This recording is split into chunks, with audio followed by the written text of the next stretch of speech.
사례 중심의 클라우드 네이티브 전환 전략 발표를 시작하도록 하겠습니다.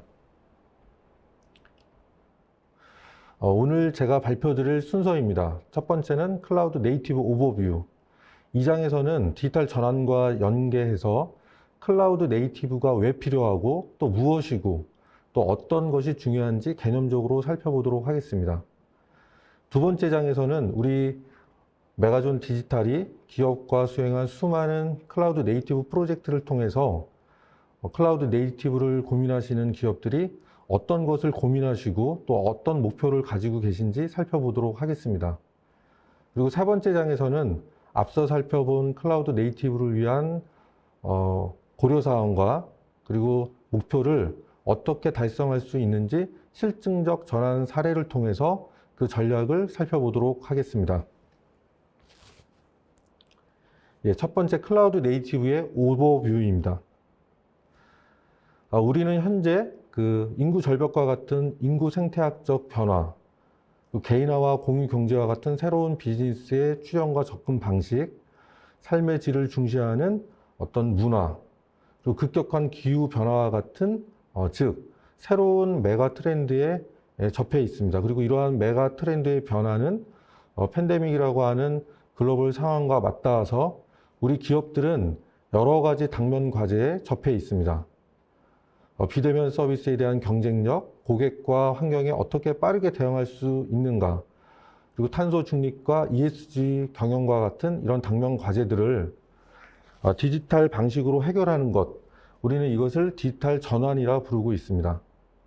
그러나 디지털 전환은 단순히 아날로그를 디지털로 전환하는 기술만으로는 어렵습니다. 디지털 전환이 성공하기 위해서는 기술과 비즈니스 모델, 기업 문화의 변화가 잘 연동되어야만 성공할 수 있습니다. 그리고 이러한 것들을 가능해 하기 위해서는 보다 유연하고 확장성 있게 그리고 민첩하게 이러한 변화를 수용하는 기술 기반이 필요합니다. 그리고 이러한 기술 기반을 가능하게 하는 것이 바로 클라우드의 접근 방식입니다. 클라우드를 통해서 우리는 이러한 기술 기반에 대한 카펙스와 오펙스를 최소화할 수 있고 규모적 확장과 기능적 확장이 가능한 유연하고 확장성 있는 시스템 그리고 가용성과 공격에 대해서도 강건한 시스템을 얻을 수가 있습니다.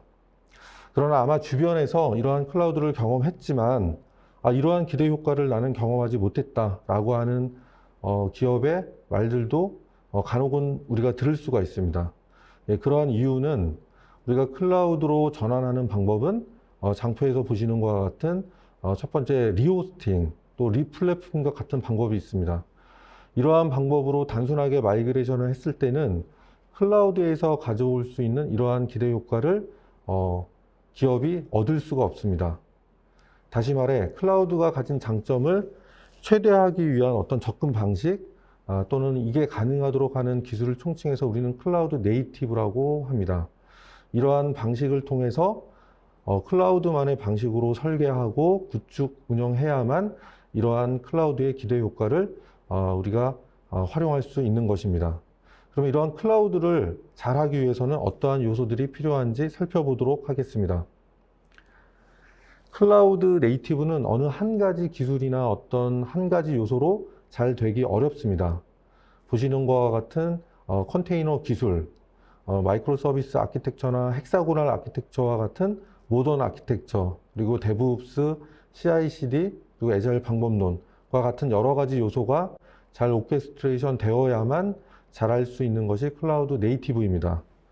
즉 다시 말해 특정 어떤 문제를 해결하기 위한 하드 스킬의 기술 요소뿐만이 아니라 개발 스타일과 조직 문화와 같은 소프트 스킬이 잘 어우러져야만 우리는 성공적인 클라우드 네이티브를 해낼 수가 있습니다. 그래서 굉장히 어려운 또 작업이기도 합니다. 두 번째 장에서는 메가존 디지털이 많은 기업들과 진행한 클라우드 네이티브 프로젝트를 통해서 과연 클라우드를 고민하고 계신 기업들이 어떤 것들을 고민하고 계시고 어떤 문제점들을 가지고 계시며 또 어떤 목표를 가지고 계신지를 한번 살펴보도록 하겠습니다. 첫 번째, 많은 기업들이 클라우드의 도입과 클라우드 네이티브의 전환을 위해서 고민하실 때 가장 고민하시는 것 중에 하나는 단계적 적용은 가능한가입니다. 잘 아시는 것과 같이 우리가 목표한 시스템을 클라우드 네이티브라고 하는 접근 방식을 통해 잘 모더나이제이션 해서 딜리버리 하더라도 이러한 빅뱅 방식의 릴리즈는 굉장히 공학적인 리스크가 높습니다. 그리고 규모가 크고 복잡한 시스템일수록 초기 베이스라인을 설정하는 시점과 딜리버리하는 시점의 시간적 간극이 큼으로 인해서 고객 관점에서 만족할 만한 시스템을 딜리버리하기는 상당히 어렵습니다. 그래서 많은 기업들은 빠르게 현재 시스템의 페인 포인트가 되는 부분을 우선순위를 가지고 하나씩 점진적으로 이렇게 바꿔나갈 수는 없는지에 대해서 질문을 주시곤 합니다. 이러한 방법은 기업의 어떤 페인 포인트를 빠르게 해소하고 타임 투 마켓 하면서도 안전하게 딜리버리 할 수 있는 방법입니다. 그러나 이러한 것들을 운영하는 시스템의 부분을 이렇게 하나씩 교체해 나가는 것은 공학적으로 굉장히 난이도가 높은 작업입니다. 그래서 반드시 이러한 영역에 굉장히 경험이 많은 전문가들과 함께 해야 하는 그런 작업이기도 합니다. 두 번째 궁금증은 결국 전통적 방식으로 되어 있는 이런 모노리식 구조의 어떤 시스템을 어떤 기준으로 잘라낼 수 있느냐 하는 부분입니다.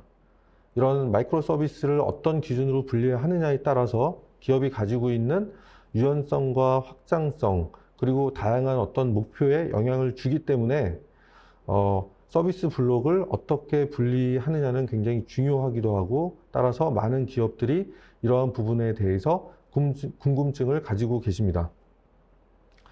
다음은 구축 후 운영상의 어려움은 없는지 우리가 잘 이러한 클라우드 네이티브 시스템을 잘 운영할 수 있는지에 대해서 기업은 궁금해 하십니다. 당연한 그 궁금증이시고요. 그 클라우드 네이티브의 결과로 만들어진 목표 시스템은 아우터와 이너 아키텍처 상의 많은 기술 요소들이 오케스트레이션 되어 있고 또 모노리식 구조보다 더 많은 노드들로 구성이 되어 있기 때문에 이런 클라우드 네이티브의 접근 초기에 이러한 부분들에 대한 고려와 설계가 반영되어 있지 않으면 상당히 운영하기 어렵습니다. 그래서 많은 고객분들은 이러한 그 고민을 하고 계십니다. 다음은 시스템뿐만이 아니라 개발 스타일과 조직 문화도 현대화할 수 없는가라고 하는 부분에 대한 고민들을 하고 계십니다. 그래서 지금 기업들은 이미 클라우드와 클라우드 네이티브에 대해서 많은 학습이 되어 계십니다. 그러다 보니까 앞서 제가 말씀드린 것처럼 클라우드 네이티브를 잘하기 위해서는 이러한 어떤 기술에 대한 하드 스킬뿐만이 아니라 개발 스타일과 조직 문화와 같은 소프트 스킬도 잘 내재화되어야만 가능하다라고 하는 것을 알고 계십니다. 그러나 이러한 부분들은 쉽게 이루어내기 어려운 부분이고 하기 때문에 이런 클라우드 네이티브 프로젝트를 통해서 이러한 이점도 같이 얻기를 원하고 계십니다. 그리고 기업들은 이미 전통적인 방식의 시스템에서 다양한 페인 포인트를 가지고 계십니다. 그래서 이러한 페인 포인트가 실질적으로 클라우드 네이티브를 도입했을 때 과연 해소될 수 있는가라고 하는 부분에 대해서 궁금증을 가지고 계십니다. 기업이 가지고 계시는 주요한 페인 포인트를 한번 살펴보도록 하겠습니다. 현재 시스템보다 더 빠르게 고객과 환경의 변화에 과연 대응할 수 있는가 라고 하는 부분에 대해서 기업들은 고민하고 계십니다. 또 대량 트래픽과 대량의 데이터를 효과적으로 핸들링하고 보다 가용성 높고 성능이 높은 시스템을 클라우드 네이티브 프로젝트를 통해서 가질 수 있는가 라고 하는 부분에 대해서 또 고민을 하고 계십니다. 그리고 좀 더 높은 품질의 개발과 운영이 가능한가 이러한 부분에 대해서도 고민을 하고 계십니다. 또한 기존의 어떤 상용 DB를 오픈소스 DB로 전환하여 TCO를 줄일 수는 없는가? 이렇게 TCO를 줄이면서도 어떻게 더 성능은 향상할 수 없는가? 라고 하는 백킹 서비스 고도화에 대한 또 고민들도 많이 하고 계십니다. 그리고 정말 가장 궁금해하는 것은 앞서 살펴본 그런 궁금증과 또 기업이 가지고 있는 문제점들을 하나하나 해결할 수 있는가이지만 결국 이런 클라우드 네이티브를 성공할 수 있는가라고 하는 것들에 대해서 많은 고민이 있으십니다. 그래서 이러한 고민 때문에 쉽게 클라우드 네이티브의 의사결정을 하지 못하시거나 하는 경우가 많이 있습니다. 그래서 결론적으로 말씀드리면 성공할 수 있습니다. 그리고 어떻게 성공할 수 있는지 뒤에서 그 답을 드리도록 하겠습니다. 자, 세 번째는 앞서 살펴본 기업이 가지고 계신 클라우드 전환과 클라우드 네이티브 도입에 대한 고려사항과 여러 가지 목표 이런 것들을 어떻게 달성할 수 있는지에 대해서 실증적 사례를 중심으로 설명을 드리도록 하겠습니다. 먼저 첫 번째로 오늘 이러한 내용을 전달하기 위해서 주요한 사례 4가지를 요약을 해보았습니다. 그리고 그 다음에는 어떠한 문제에 대한 접근이라도 클라우드 네이티브라고 하는 프로젝트를 진행할 때는 어떤 방식으로 진행한다라고 하는 전환 프로세스에 대해서 전반적으로 설명을 드리도록 하겠습니다. 그리고 이후에 각 문제점들에 대한 접근 방식이나 전환 전략에 대해서 설명을 드리도록 하겠습니다. 오늘 말씀드릴 주요한 핵심 사례와 교훈에 대해서 말씀드리도록 하겠습니다.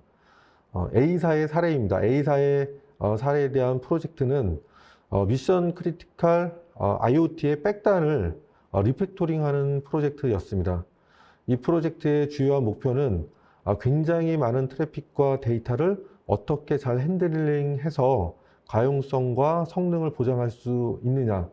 기존에 이미 그런 방대한 트래픽에 대한 한계가 시스템에 가지고 계셨기 때문에 이러한 목표를 가지고 계셨습니다. 또한 프로젝트를 통해서 조직의 개발 스타일과 방식도 어떻게 현대화할 수 있느냐라고 하는 그런 목표를 가지고 계신 프로젝트였습니다. 이러한 목표를 달성하기 위해서 우리는 애자일 XP라고 하는 애자일 방법론 그리고 피보탈과 협업을 통해서 FTX라고 하는 프로그램을 같이 진행을 하였고 이를 통해서 기업의 애자일 문화를 확산하는 부분에서도 중점을 두었습니다. 그리고 마이크로 서비스 아키텍처와 같은 모던 아키텍처를 적용을 하고 이때 우리는 퍼블릭 클라우드를 사용하지는 않았습니다. 고객의 상황상 프라이빗 클라우드에서 리팩토링을 진행하고 또 점진적인 릴리즈를 진행했던 그런 프로젝트입니다. 두 번째 B사의 사례를 설명드리도록 하겠습니다. B사의 사례는 자동차를 중심으로 한 다양한 서비스를 전개하는 플랫폼 사업을 하는 시스템을 클라우드 네이티브 방식으로 저희가 컨설팅하였고 설계하였고 구축 운영하고 있는 프로젝트입니다. 이 프로젝트를 통해서 기업은 고객의 빠른 요구사항과 그 변화에 대해서 어떻게 유연하고 확장성 있게 대응할 수 있느냐 그러면서도 자원을 어떻게 효율적으로 사용할 수 있느냐라고 하는 부분에 대해서 답을 준 프로젝트였다라고 할 수 있겠습니다. 다음은 C사의 프로젝트입니다. C사의 프로젝트는 오프라인의 유통 강자인 기업이 온라인으로 비즈니스를 확장하면서 온오프라인 연계를 통해서 옴니채널과 같은 마케팅을 자유롭게 펼칠 수 있는 그런 유연한 시스템을 구축하는 프로젝트였고 역시 어떻게 하면 더 자원을 효율적으로 활용할 수 있을까라고 하는 부분에 대한 목표도 같이 가지고 계셨던 프로젝트입니다. 다음은 D사의 프로젝트입니다. D사의 프로젝트는 데브옵스 체계 적용 및 MSA 전환이라고 하는 고객이 주신 아젠다를 기반으로 시작한 프로젝트이고요. 이 제목에서 보는 것과 같이 단순히 시스템만 모더나이제이션 하는 것이 아니라 기업이 가지고 계신 개발 조직에 관한 스타일과 문화도 모더나이제이션하고 더 고도화하는 그런 목표를 가진 프로젝트였습니다. 이 사례를 기반으로 앞서 살펴본 문제에 대한 해답을 찾아보도록 하겠습니다. 일단 우리가 클라우드 네이티브 프로젝트를 시작할 때에는 첫 번째, 그 아키텍터들의 역할이 굉장히 중요합니다. 그래서 아키텍터들이 데브옵스 체계를 구성하고 컨테이너 기반의 인프라를 설계 구성하며 모던 아키텍처를 설계하게 됩니다. 그래서 모던 아키텍처를 설계할 때에는 MSA의 아우터 아키텍처에 필요한 기술 요소들을 식별하고 이 기술 요소들에 대한 아키텍처를 설계를 하게 됩니다. 그리고 이너 아키텍처에 관련된 서비스 블럭을 분리를 하고 이후에는 프로젝트 수행팀이 서비스 블럭을 하나하나 구현해 나가는 방식으로 클라우드 네이티브 프로젝트는 진행되게 됩니다. 말씀드린 부분을 조금 상세화해 보았습니다. 그래서 크게 데브옵스, 그리고 아우터 아키텍처의 구축, 그리고 이너 아키텍처의 설계, 그리고 이를 통해서 API 분석 및 컨테이너 설계까지 이러한 부분들이 잘 순조롭게 오케스트레이션 돼서 흘러갔을 때 성공적인 클라우드 네이티브 프로젝트를 수행할 수가 있습니다. 앞서 살펴보았던 고객이 궁금해하는 가장 큰 것 중에 하나는 과연 점진적 릴리즈가 가능하냐라고 하는 부분입니다. 현재 운영하고 있는 프로덕트에 어떻게 안전하고 효율적으로 서비스 블록을 교체해 나갈 것인가 라고 하는 궁금증은 기업이 클라우드 네이티브를 도입하는 데 있어서 아주 중요한 요소라고 할 수 있을 것입니다. 분석과 설계를 통해서 서비스를 발견하고 서비스를 분할 및 설계해서 MSA라고 하는 큰 스켈레톤을 만들고 이 틀 안에서 구축과 테스트를 하고 딜리버리를 하게 됩니다. 그러나 신규 프로젝트라고 하면 단순하게 지금 말씀드린 그러한 과정을 통해서 충분히 품질 높은 프로젝트를 수행할 수가 있습니다. 그러나 현재 운영하고 있는 시스템의 일부분 하나하나를 단계적으로 하나씩 교체해 나갈 때에는 보다 공학적으로 안전한 여러 가지 방법들이 필요하고 고려할 사항들이 있습니다. 이때 중요한 공정 중에 가장 중요한 것 중에 하나는 트래픽 섀도잉이라고 하는 방법입니다. 트래픽 섀도잉을 통해서 우리가 통합 테스트가 끝난 서비스 블록을 실제 프로덕트 환경에 딜리버리 하기 전에 실제 트래픽을 카피하여 다시 한번 테스트하는 과정을 겪게 됩니다. 그래서 실제 트래픽을 통한 테스트를 진행하기 때문에 프로덕트의 딜리버리 이후에 발생할 수 있는 여러 가지 문제점들을 사전에 확인하고 개선할 수가 있습니다. 그래서 반드시 특히 리팩토링하는 클라우드 네이티브 프로젝트에서는 트래픽 섀도잉이라고 하는 과정을 통해서 우리는 점진적 릴리즈라고 하는 클라우드 네이티브 전환 전략을 실행할 수가 있습니다. 그리고 이러한 부분에 있어서는 앞서서도 말씀드린 것과 같은 전문적인 경험과 지식이 필요할 것입니다. 다음은 서비스 블록은 어떻게 분리할 수 있는가입니다. 서비스 블록을 분리하는 방법들은 여러 가지가 있을 수 있습니다. 그래서 우리가 정말 어떤 도메인을 잘 알고 있고 우리 모두가 그 도메인의 전문가라면 DDD와 같은 이런 방법을 사용하지 않고도 마치 우리가 데이터 모델링 할 때 컨셉추얼 모델링을 할 때 주제 영역을 정의하듯이 비즈니스 관점에서 서로 격리할 수 있는 서비스 블록들을 또 분리할 수도 있습니다. 그러나 저희가 공학적으로 보통은 DDD라고 하는 방법을 사용하게 됩니다. 그래서 이벤트 스토밍을 통해서 기존 레거시를 이해를 하고 보리스 다이어그램이나 이런 걸 통해서 업무 흐름을 파악을 하게 되고 스냅 2를 통해서 이것들을 구체화하고 아키텍처를 설계하게 됩니다. 여기서 고려할 부분들은 모든 클라우드 네이티브 프로젝트가 같은 방법으로 진행되는 것은 아니라고 하는 것입니다. 앞서 사례에서도 본 것처럼 저희가 리팩토링을 하는 프로젝트도 있을 수 있고 그다음에 신규 구축하는 프로젝트도 있을 수 있습니다. 신규 구축하는 프로젝트라면 방금 말씀드린 순서로 저희가 포워드 엔지니어링을 통해서 서비스 블록을 분리를 할 수가 있습니다. 그러나 리팩토링 프로젝트인 경우에는 리팩토링의 특성상 기존의 기능과 서비스를 그대로 유지한 채 그 아키텍처와 코드만을 개선하는 작업입니다. 그래서 기능들이 누락되거나 하면 안 되기 때문에 앞서 설명드린 그 순서를 반대로 하는 리버스 엔지니어링을 통한 결과와 포워드 엔지니어링을 통한 결과를 매핑하여 실제 그러한 부분들을 검증하고 우리가 서비스 블록을 최종적으로 분리하는 부분들에 대해서 생각을 해야 될 것 같습니다. 그래서 이렇게 서비스 블록을 분리한다라고 하는 것은 기업이 가진 어떤 다양한 맥락에 따라서 다양한 여러 가지 방법들을 사용할 수 있고, 그것은 경험에 따라서 어떤 방법들을 활용하는 것이 더 유리하고 효과적인지는 프로젝트 설계 초기 단계에 이러한 부분들을 판단해야 될 것입니다. 다음은 개발 접근 방식의 현대화, 내재화에 대한 고객의 고민에 대한 해소 방안입니다. 클라우드 네이티브 프로젝트는 크게 다음과 같은 세 가지 관점에서 나누어 볼 수 있습니다. 그 공정은 첫 번째, 원타임 액티비티를 가지는 공정입니다.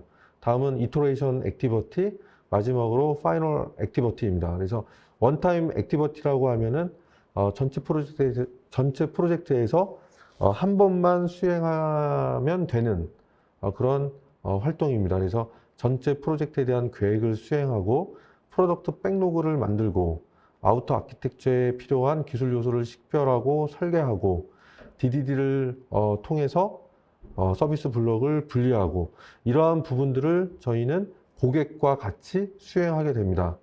그리고 이터레이션 액티비티 안에서 우리가 서비스 블록을 구현해 나가는 번복적인 공정으로 보시면 될 것 같습니다. 이 공정 안에서 서비스 블록을 구현하기 위한 상세한 여러 가지 부분에 대해서 우리가 애자일 실천 사항인 페어 프로그래밍이라든지 그다음에 코드 리뷰라든지 이러한 것들을 고객과 협업을 통해서 진행함으로써 프로젝트 수행에 대한 노하우를 기업과 공유할 수가 있습니다.